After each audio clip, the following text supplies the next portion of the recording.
Welcome back to Cleta Soul Child Podcast, Making It Millennials. This is the Millennials and Politics series. This is actually the finale, episode 4, and I have the honor and the pleasure of having Honorable Charles Washington Misick, the leader of the opposition for the Progressive National Party, here with us today. Thank you so much for accepting my invitation and joining me on this show.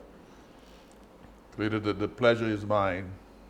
I am very happy to have been asked, and I hope I can contribute something to the discussion.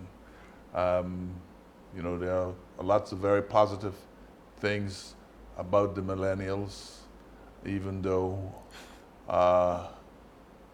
we like to think that they don't quite understand our world. They also think we don't understand their world. Right. So I think this is an opportunity to speak and bridge to what the is gap. important to them. Right, and bridge the gap between us, because they do say we're impatient and we like a fast life and getting to the point, and we don't know how to work towards things and our goals. We like shortcuts, they say.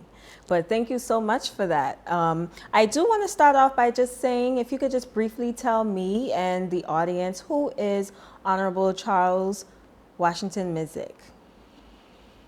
Well, I've been around for a while. Yeah. Right? And I believe the Turks and Caicos public generally know who I am. But I will just add to that by saying, I am someone who's spent a long time in public service. I started out as a policeman at a very tender age. Okay. And then I worked in different areas of the public sector in politics. I also have a very active private sector life, having been involved in the real estate business for 40 plus years, and also having been involved in the development business for some time. But generally speaking, I hail from North Caicos, and I've lived just about everywhere in the Turks and Caicos Islands. I see myself as an institution builder, and I would like to think that I can leave a legacy for the millennials and for the Generation X, is it called? Not X? They say Gen Z, Gen X, is Z and X. Okay, it's Gen Z. Yes. Then it's the millennials. The Gen Z is the age is under above between 25 and 40, and the millennials are those persons, as I understand it, I could be wrong, under, am I right? I just know the years. Millennials is from 1980 to 1996. Okay. If I'm not mistaken. Okay. And then that's where the rest falls. Okay. I think baby boomers are before. No, baby boomers, I'm a baby boomer. Oh, so okay. I didn't even go that far. Okay. Yeah. Okay, great. So my first question to you is, you've been in the political arena for a number of years. So tell us some of the things you were involved in that most millennials aren't aware of. I first entered politics, frontline politics, or parliament, in 1988. Okay. I ran the campaign for the Progressive National Party in 1980, and we won the election in 1980. I ran the campaign in 1984, and we won. I was appointed to the House in 88. I became leader of the Progressive National Party in 1991 and took the party to victory. I spent 8 years on the opposition bench as the leader of the opposition. I left in 2012. I served as chief minister between 91 and 95, and between 95 and 2003 as leader of the opposition. I left in 2003 and I came back in 2012, and I served between 2012 and 2016 in the Rufus Ewing government as the Minister for Finance, Investment and Trade. Over that period of time, I've been involved in a number of things. I think it was under my administration that Turks and Caicos first came off of grant and aid, it was called, but it's a system where the UK government actually provided what was called budgetary aid to the Turks and Caicos Islands in order for us to be able to cover operational expenses of the government. And it was between 91 and 95, we actually exited from that relationship because the economy by then had become more or less self-sufficient. Right? And so that is part of what That's a long resume. Yeah. That is a long resume. Honestly, I for sure didn't know that much about you. And it's funny that you have this long history in politics and serving in the Turks and Caicos community. And I hope I'm probably not the first person to ask you this, but then the question comes up, what brought you back? Okay, well, as I said at the beginning, I believe in institution building. I'm an avid reader. I always believe in learning and growing. I also have bought into this idea that one comes into this world to live, to learn, and to leave a legacy. Okay. Right? And I came back. I think one should never be so, God has given us gifts. Right. And He gives us those gifts to share and to benefit our fellow man. And I believe God has given me some gifts. I have been very lucky to have been very healthy all of my life, and very high energy. And because of my inquisitiveness, I have self-taught in a number of areas, and I continue to do so even at my age. And so I came back because I believe I have so much to offer. This is a growing country. Absolutely. And I believe I have a lot to offer in terms of the economic, social, and environmental development of this country. I am passionate about people, young people, old people. I believe if I wasn't doing this job, I would have been doing something that would put me closer in contact with people, either as perhaps as a pastor or even a professor, because I've always enjoyed the interaction, the activity, and the relationship, the ability to communicate with people. That's great. And I'm happy that you mentioned economic development as well, because how do you see the youth and millennials thriving under your government based on the economy, education, and employment in the public and private sector? Especially, especially with millennials, mass migration being a huge conversation and an issue here, with us feeling as though that Turks and Caicos is not providing us enough right now in order to just want to stay, even if we wanted to. Well, I must agree with you that there's been an epic failure and on the behalf of the system to properly equip millennials and the youth of this country to be able to transition from school to the workplace, or even for that matter, given millennials the foundation in some cases that is required to be successful, right? Right. And that is where my government, and that is where my focus is on. Uh, Investing huge amount of money in education of millennials, to make sure, well, education of the young people of the Turks and Caicos generally, right? Because one has to look at it systemically. It starts from a baby and it comes up, and at each stage the demand and the requirement is different. So by the time you get to be a 24 or 25-year-old, you should be someone who is perhaps more productive. Millennials and I think Gen Z make up the overwhelming majority of the population of these islands, right?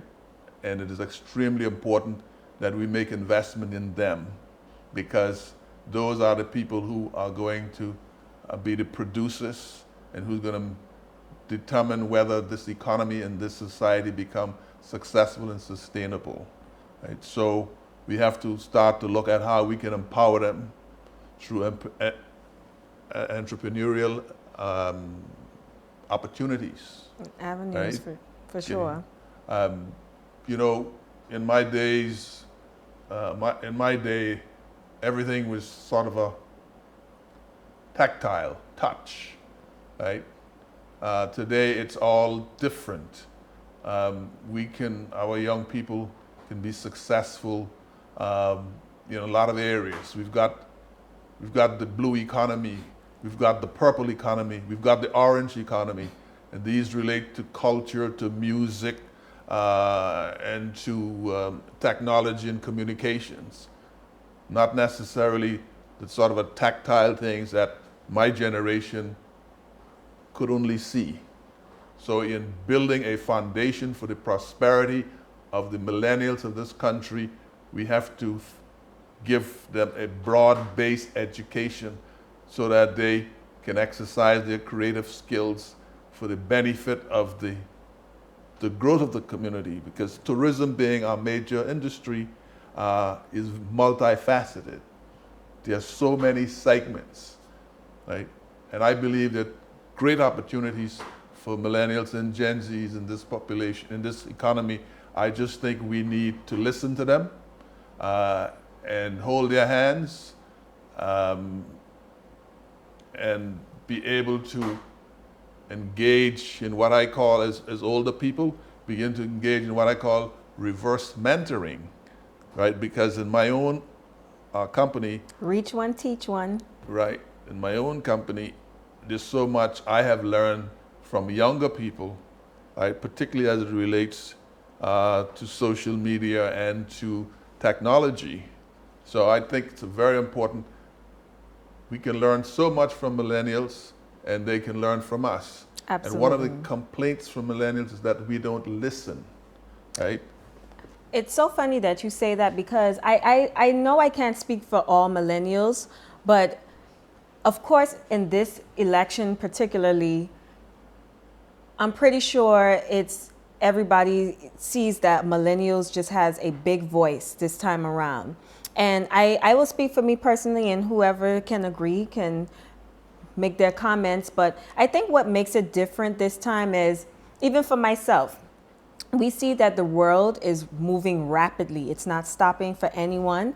It's even as simple as the phones. You know, 1 minute I had the iPhone 7, and before you know it, Apple has advanced itself to the 12 in 4 to 5 years, and you realize that's all it takes. And then as a millennial, I think to myself, well, I ask myself, where do I see myself in 5 years? And I think the fear for millennials, not just the fear, but the frustration for the millennials is, how long can we allow ourselves to live in this, I would consider it outdated structure? And this is why we're stepping up, we're speaking up, because we realize if we do not play our part this time around, what happens in the next 4 or 5 years that basically does affect us, because we live here, we're growing here, we're raising children here. And if there is a difference that can happen, and the government has the ability to help us with that, is now that we voice our feelings, our opinions about this, and I think that's what's most important. And you also mentioned something about culture, and a question popped into my mind, and I wonder what your opinion what your opinion on it is. Do you think Turks and Caicos is losing its identity culturally? I think not only is it losing its identity, but I think we are facilitating at the highest level that lost. Now, let me say this. I think multiculturalism is a great thing, Absolutely. right? And I think we should encourage it, okay? But as the world becomes difference, right? Or diversity does not necessarily mean difference, or difference is not. I don't remember the terminology. I've heard it on many occasions, but we can hang on to elements of our culture and still enjoy other people's culture. But what happens here? We tend to migrate away from our culture in preference for other cultures. Simple as it looks like in the hospitality sector. Let's take the Junkanoo, right? Typically what happens, a Junkanoo band goes into a hotel, right, and provide entertainment for the guests in the hotel, right? From a culture, and food as a part of culture is always more authentic in the place of origin. So instead of going to the Palms or the Sands or the Grace Bay Club or the Junkanoo band, what we have to get to the place where we can demonstrate authentically what our culture is by bringing people into Drawing our them community, and that requires providing facilities for people to be able to spend an evening, see how the people live, and this is going to be a great benefit to millennials, because millennials tend to mix easier. They are less concerned about the hang-ups of my generation, right? They are interested in culture. And what happens if a tourist or groups can come into that community, buy art, enjoy a show, that money stays into the local community and creates opportunities, entrepreneurial opportunities, not only for millennials, but for other people. So yes, one way to retain the culture and make sure it's authentic is by bringing people into the community to experience the culture, the food, opening our churches, having Understanding our way of life. right, and be able to understand it authentically, you know. Who we are, absolutely. And your manifesto speaks to that. You mentioned Turks Islanders, and you all call it the Citizens Contract, correct? And that's PMP's way of saying that you all are committed to putting Turks and Caicos Islanders first. Can you tell me briefly, what does it look like putting Turks and Caicos Islanders first, just for the people who hasn't had a chance to view the manifesto as yet? Okay. As I said earlier, I believe that our focus is on triple bottom line sustainability, right? Anybody who's been noticing Turks and Caicos is noticing that the growth rate of here has been rapid. We have had periods of interruption because of hurricanes, right now the pandemic, but generally speaking, this economy has proven to be very, very resilient, right?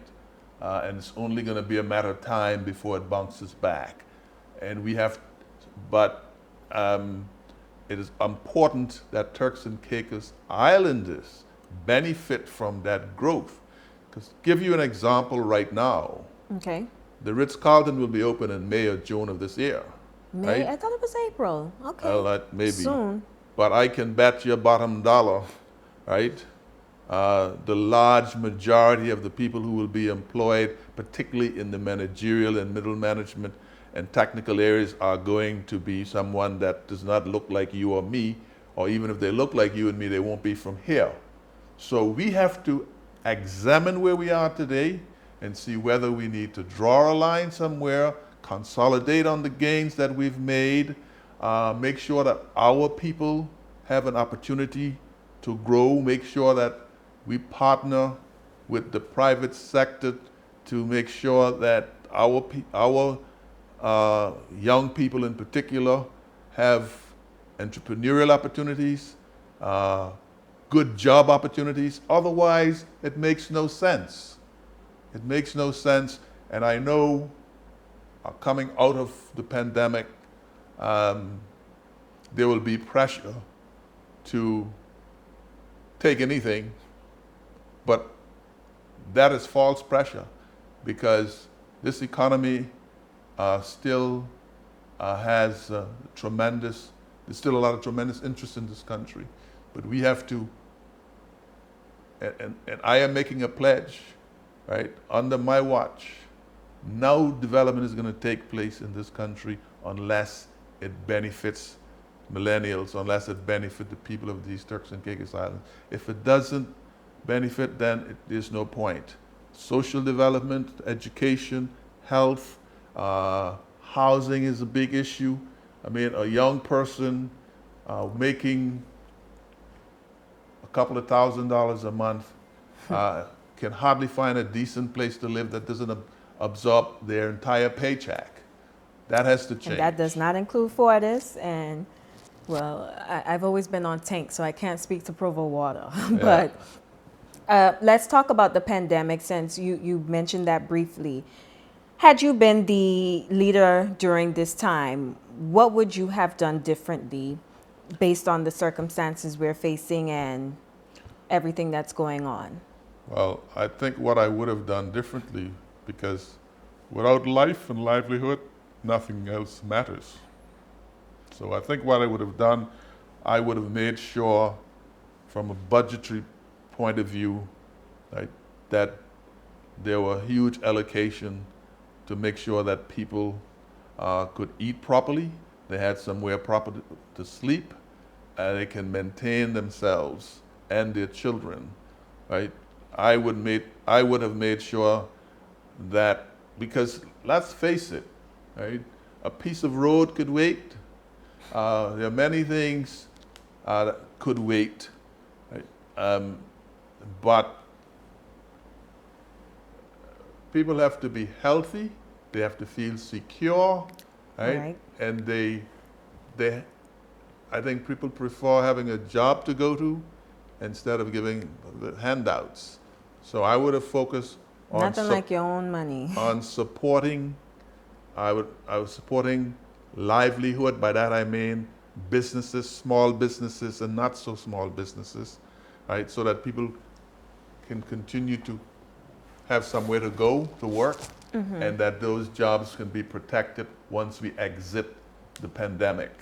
Right? But predominantly, I would have made sure that monies were set aside, were made available to preserve life and livelihood. Right now, people are suffering. People are getting their power cut off by the hour, right? Are being evicted from their apartments, right? Having a hard time providing food for themselves. There are kids in this country who don't have a tablet, and so learning is becoming a problem. So I think the focus ought to be on the social security of the people, and that's where I would have put my money. You mentioned that you were once a police officer, correct? So let's talk about that a little bit based on your experience and now the increased crime rate going up every year, and especially during the pandemic. What is the PMP's plan as far as controlling and shrinking our crime rate and and the environment, because there was a time we were I'm sure some people still feel they're living in fear. And I would say that that's the worst feeling ever, that you can't, granted, you have to keep your guard up anywhere you go in the world. But for such a small community, you see the numbers way more. It's in your face. And now, based on, of course, being on social media, it's getting in tabloids or news articles outside of Turks and Caicos, and it's also affecting our tourism industry as well. So what do you say to that? I'm glad you asked that question. Of course, what is happening in the Turks and Caicos today is like a war zone compared to when I was in the police force. Right. So there's no comparison. I have a tremendous respect for law and order and for the police and those persons on the front end of crime and illegal activity. Okay, but if you notice, the people who are engaged in crime are unfortunately a lot of millennials who have gone the wrong way.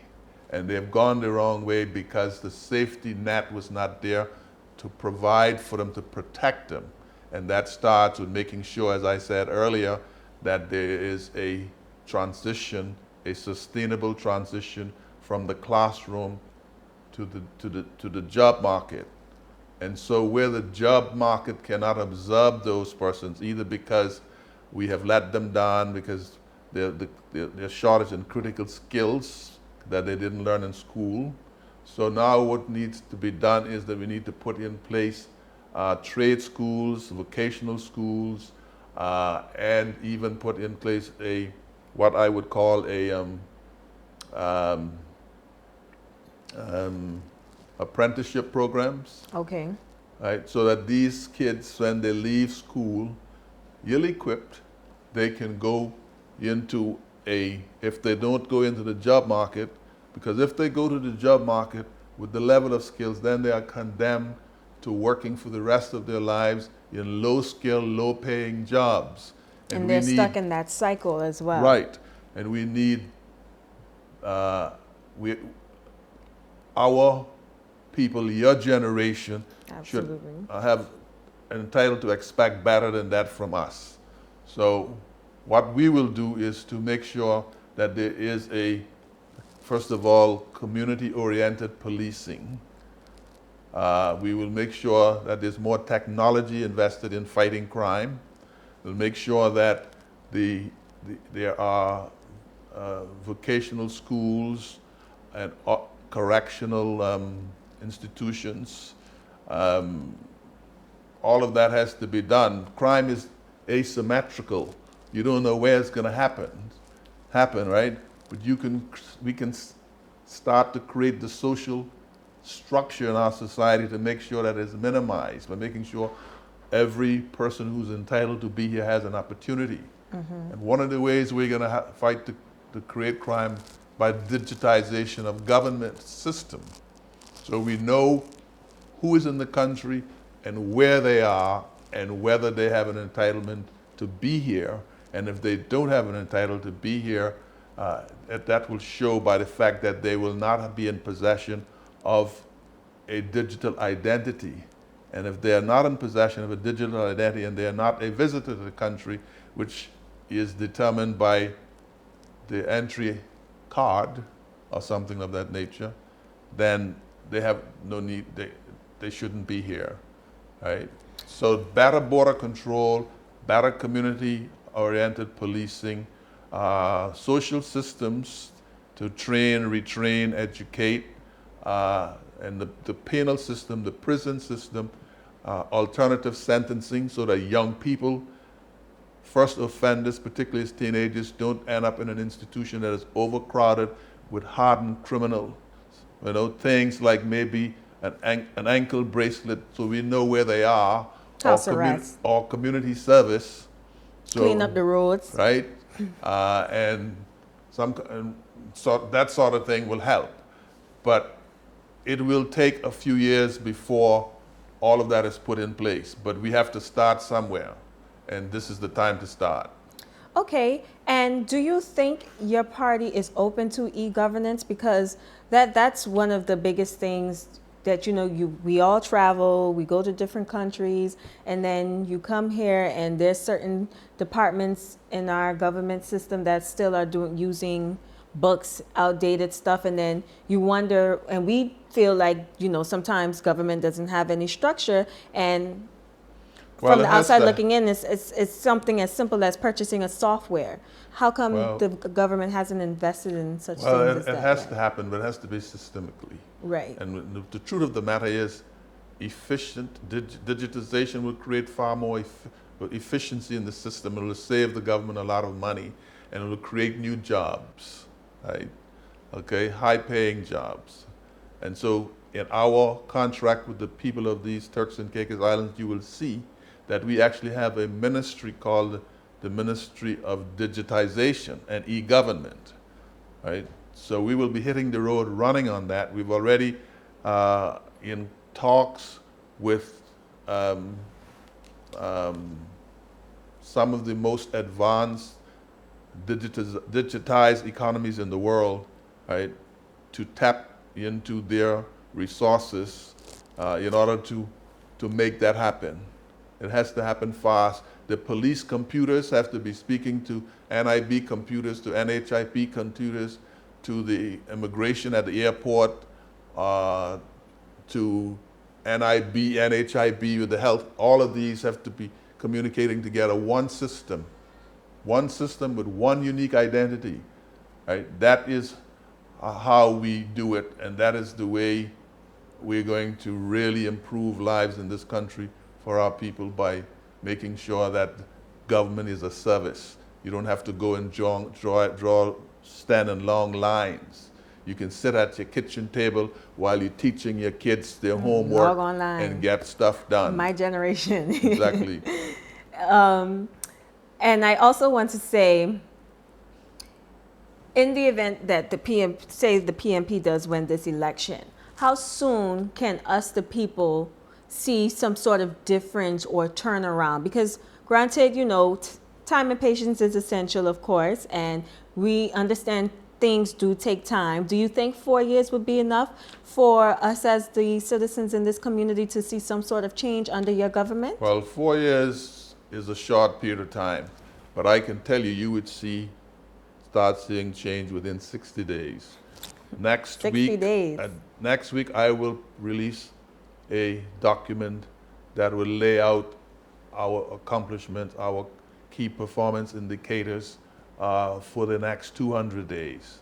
And so that will be broken down into 30 days, 60 days, 100 days, and 200 days. Because within the citizens document, we highlighted a number of objectives, but not all of them have timelines on them, right? Mm-hmm. So we have extracted a number of projects, policies, and actions that we will be delivering in the next 200 days. We don't expect the people of this country to have patience waiting forever for us. This is going to be whoever wins the election, and I believe it will be the PNP. There's a lot of hard work to do. It's a huge, huge challenge, right? And people are out of patience because of the poor performance of the current administration. We know that, right? And we will have to spend a lot of hard work very fast, do a lot, and invest personally very, very fast in order to turn this thing around. And I can tell you that as the leader of the Progressive National Party, I know that, and I am committed to doing that. And as we say in our campaign slogan, we come for this work. And I want to ask you, based on your background, your educational experience in finance, this country has a huge issue with price control. What does your government have in place and plan to help us as citizens? Because you mentioned there's a lot of us that's probably barely bringing in $2,500. Then I hear people complain that, they can't even get their children into government school, so that's forcing them to go pay school fee. And then on top of school fee, you barely can come out of the store spending $300, and that's only like 10 items. Then you still have Fortis, and I'm sure that's even harder now for persons who have children in their homes, and the children are home now, so they're eating more, they're running up your electricity. A lot of people were on half pay or no pay. So how can you speak to that? What's the plan? Because at the end of the day, it boils down to us being able to afford where we live. Okay, let me say this, right? There's social justice, there's economic justice, or economic fairness, right? And that requires everyone to pay their fair share. Okay? The revenue structure in this country is not progressive. Not everyone is paying their fair share. Okay, right? that's a fair argument. Okay, and we have to do economic modeling to determine how do we get this economy turbocharged in the fastest way. Part of that is important because we cannot any longer disenfranchise our children and cause parents to be doling out huge sums of money to put their kids into private schools. What needs to happen is huge investment need to be made in the public school sector so that they're the best schools in the country. Okay, that's number one. To the cost of living issue, there are different ways to drive that down. One of the ways to drive it down is to have an economy that is producing, that is generating so much wealth that it can subsidize persons below a certain poverty threshold, so that the people who are buying rice and corned beef and sardines and stuff, those people are subsidized. Not only are they subsidized, but we are in a position to make sure that they can buy healthy food, because part of the problem in this country with chronic illnesses is that people their diet are confined to buying empty calories because that's all they can afford. Right? So we have to craft a system where if you're making less than a certain amount of money, we have to find a way to subsidize your livelihood by what I call supplemental nutritional grants, what we have, and then in other areas, like making sure that there is the rent subsidy and other broad social subsidies, because in a free economy, some things you want to steer away from, right? Because they become counterproductive and you require armies of people to police them. In the economy, an economy is, in our type of model, is made to work through competition. If you are not competing at the highest level, then you are forced out of the marketplace. Now, that is not to say there are industries in this country that we have to protect. And that is why we have a category that's limited only to belongers, and we will be enforcing the law strictly on those, right? But if you notice the amount of food stores that have grown up here over the last 4 or 5 years, right? Somebody is getting away with murder, right? So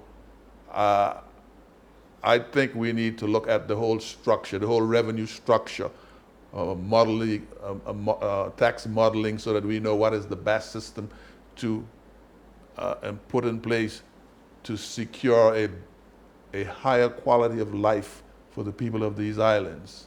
You know, people talk about increasing the minimum wage. Increasing the minimum wage on its own, leaving it at that, does nothing for the cost of living.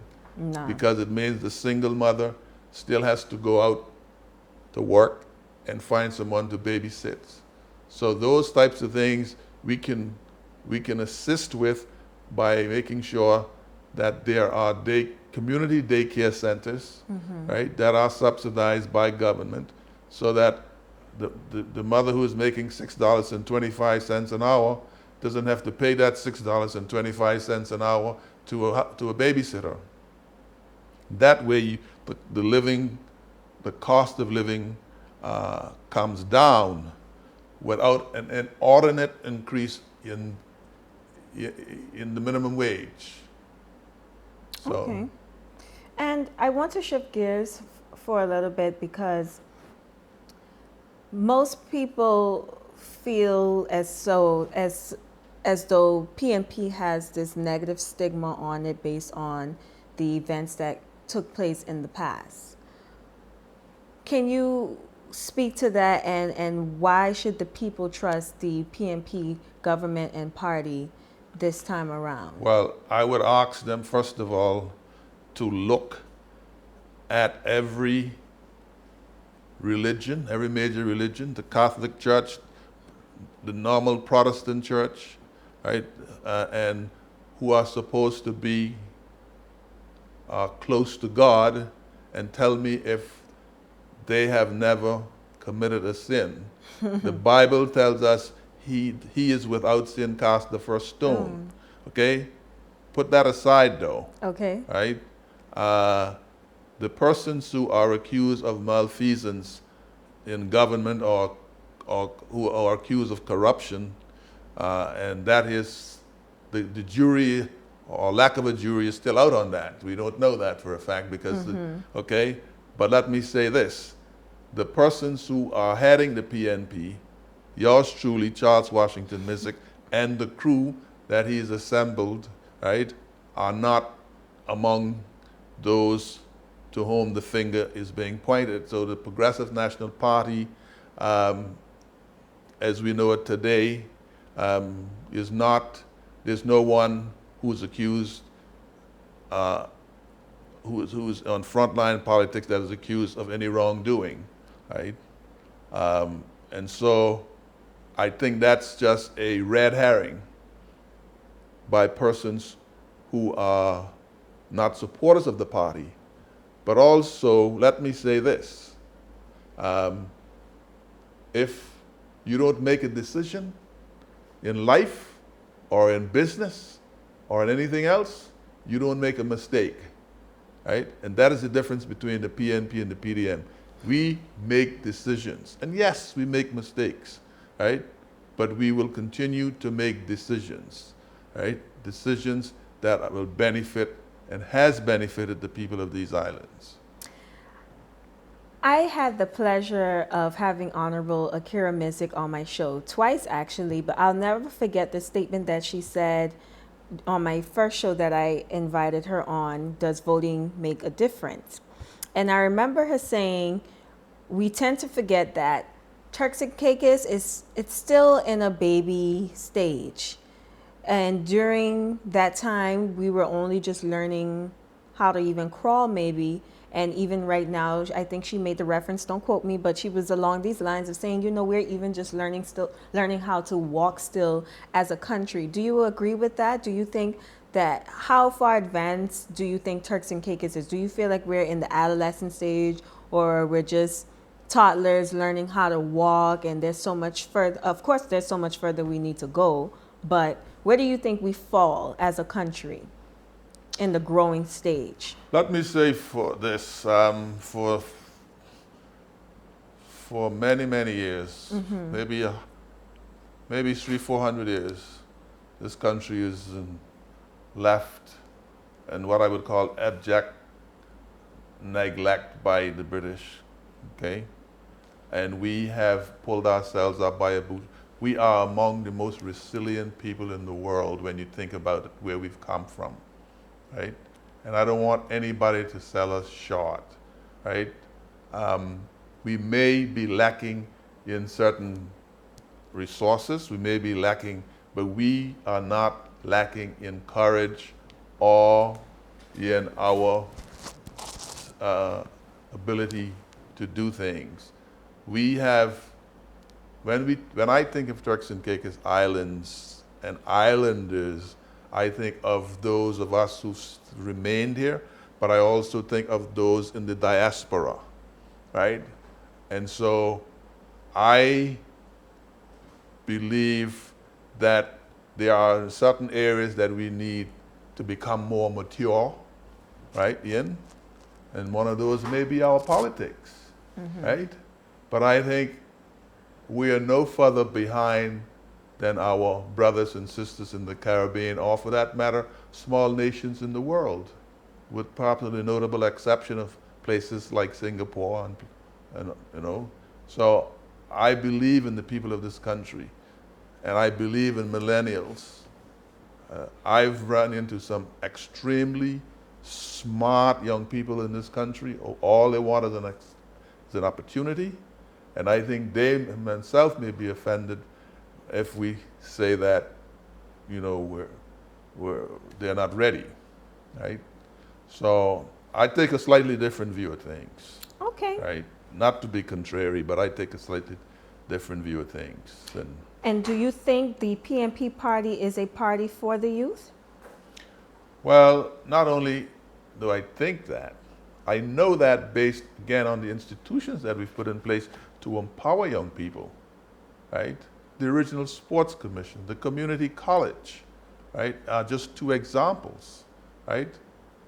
Most of the education institutions and the policies that empower young people to the extent that they do were put in place by the Progressive National Party, right? And time would not allow me to provide you with the dates, right? But perhaps you should get a historian on, or someone who can provide that information for you. And you will see that the progress that has been made in this country, the social progress and the economic progress, were made under the Progressive National Party. It's a fact, there's no denying that, you know? And the times when we have not ourselves done things, we've laid the framework, the groundwork for it to happen. Okay, so we're basically coming into the conclusion of the show. What are your last words, and why should the Turks and Caicos Islands vote for the Honorable Charles Washington Misick for the leader of this country? Well, my final words to the people of the Turks and Caicos Islands is that we are at a watershed moment, an inflection point. Right? We can either go back to do nothing, right? Or we can look forward to a proactive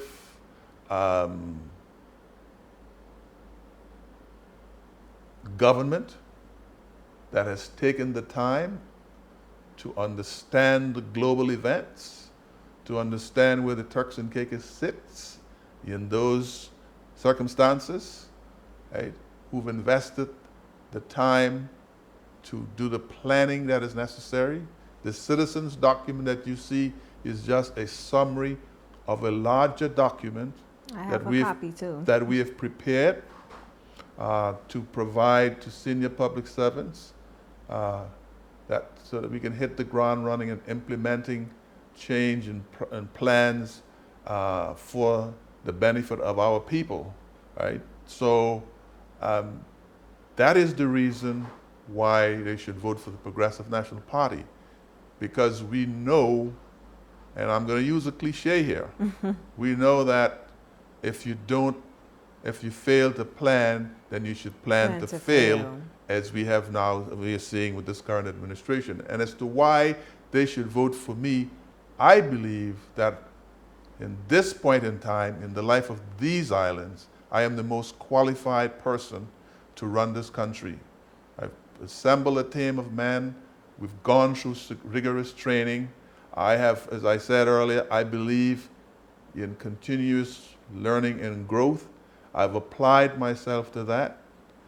And I am constantly looking at ways to improve myself and the people of these islands. I believe in collaboration with the public and private sector together. I believe in collaboration with the youth of this country. And I believe in what I would term stakeholder synergy. We all have to win, like the Three Musketeers, right? All for one, and one for all. And that is the reason why I will be a premier for the entire people of the Turks and Caicos Islands. Not for the blue exclusively, and not for the yellow, but for the people of the Turks and Caicos Islands. That has always been my position. I will be even-handed in my decisions, so that at the end of the day, no Turks and Caicos Islander is left behind. And final question, politics aside, just from one citizen to another, what are some encouraging words and some advice would you give to the people based on how and why they should cast their votes? Well, there are people in the world who would kill for an opportunity to vote. There's a cliche again that speaks to the power of one. The power of one. You have tremendous power in your hands by voting, right? And you should not miss the opportunity to vote, because if you miss the opportunity to vote, you have given away your citizens' right to complain. And so I would encourage everyone who is registered to go to the polls on the 19th of February and vote. And so, because the world is moving towards citizen government, okay?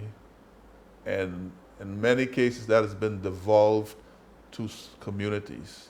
Part of what the Progressive National Party will do is to devolve some of the central administration to the district and community level, so that every person in this country will have a say in how their community is operated, and therefore how the country is run. That is one reason. Another reason you should vote for the PNP and for Charles Washington Misick, because from the beginning we would put in place freedom of information laws, so that there is full transparency and everything is available to the public. And there's nothing to hide. Yes, I did read that in your manifesto. Well, I just want to thank you once again for taking this time out of your day, your busy schedule, and allowing me the opportunity to have you here on my show and speaking to myself and millennials and people that aren't millennials, speaking to us directly. You know, it means a lot, and I wish you and your team all of the best in this upcoming election. And thank you so much, and I wish you all the best on your journey going forward. Like you said, you're a people person, and I feel like this is why I do the show as well. So, yeah, well, I appreciate you and having me, and thank you again. And don't be surprised if you're not called upon to get actively involved as a citizen. Okay. We want to make sure that every citizen in this country is actively involved in the life of the country and their government. Okay, awesome. So this brings us to the end.